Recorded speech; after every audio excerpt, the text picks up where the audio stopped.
हम अपने महान पुरुष संत शिरोमणि रविदास जी की जयंती मना रहे हैं। ये जयंती उनकी 646वीं जयंती है। हालांकि इनके जन्म में मतभेद है। अभी तक कोई कंफर्म नहीं बता पाया है कि इनका जन्म कब हुआ। कोई कहता है इनका जन्म 13वीं शताब्दी में हुआ, तो कोई कहता है कि इनका जन्म 16वीं शताब्दी में हुआ।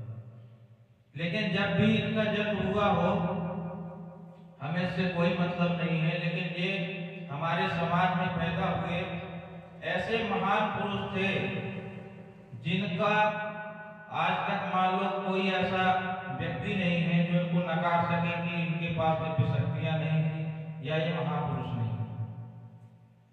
आज जो लोग कहते हैं कि संत रविदास जी चमड़ा जोड़ने का काम करते थे, चमड़े की जूतियां जोड़ते थे, और ये तो मान लो उस समय की बात है। उस समय के आधार पर जातियां थी, वर्ण व्यवस्था थी। उस समय जब इनका जन्म हुआ, इनके जन्म के समय इनके माता पिता बहुत ही खुश हुए और ये बचपन से ही बहुत ही तेजस्वी पुरुष थे। बचपन से ही इनमें ऐसी दिव्य शक्तियां थी, बचपन से इनके ऐसे कार्य रहे, लोगों के बीच में ऐसी छवि रही। कई बार इनकी ब्राह्मणों से भिड़ंत हुआ, उसमें इनको परीक्षा देनी पड़ी, लेकिन हर उस परीक्षा में क्या हुए, सफल रहे।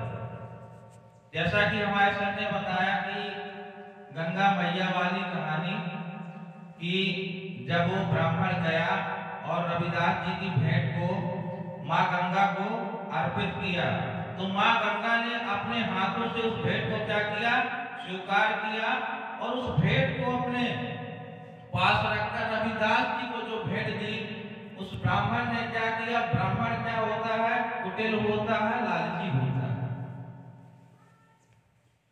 उसने लालच में आकर उस कंगन को क्या किया, अपने हाथों में हथिया लिया। उसको मतलब जिस व्यक्ति को उसको भेंट देना है, उस व्यक्ति को वो भेंट नहीं देना चाहता। और क्या किया, उस भेंट को वो सोचने लगा कि मैं जाकर राजा को दूंगा तो राजा मुझे क्या देगा, कुछ इनाम देगा इस भेंट के बदले। लेकिन जैसे ही उस भेंट को राजा के पास लेके जाता है, तो राजा की जो रानी है उस भेंट को देखकर क्या हो जाती है, लोभित हो जाती है। और वो कहती है कि ये कंगन है, इस कंगन का जोड़ा मुझे चाहिए। अब वो कंगन का जोड़ा उसको कहां से दे, उसके पास जोड़ा तो था नहीं, क्योंकि माँ गंगा ने सिर्फ एक ही कंगन दिया था। किसको देने के लिए दिया था, रविदास जी को। अब वो राजा ने कहा कि आप या तो दूसरा कंगन लाइए या तो आपको मौत की सजा दी जाएगी अगर आप दूसरा कंगन नहीं लाते हैं। अब वो आश्चर्य में पड़ गया कि दूसरा कंगन लाए तो लाए कहां से।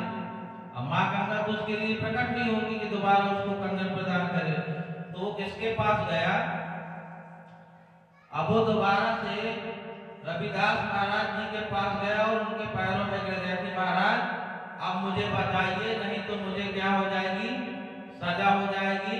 रानी उस कंगन को देखकर लोभित हो गई। वो कंगन मैं आपको नहीं दिया, जो गंगा मैया ने आपको भेंट दिया था, मुझसे गलती हो गई, उसने क्षमा प्रार्थना की। उसके बाद रविदास महाराज ने अपने जहां वो बिछोना था, बिछोने के पास हाथ डाला और दूसरा कंगन निकाल के उस व्यक्ति को दिया। तो व्यक्ति क्या हुआ, उनसे प्रभावित हो गया। वो कंगन पाने के बाद वो व्यक्ति क्या बन गया, संत शिरोमणि रविदास जी का शिष्य बन गया। उसके बाद वो वहीं रहने लगा, उनकी सेवा करने लगा, उनके साथ क्या करने लगा।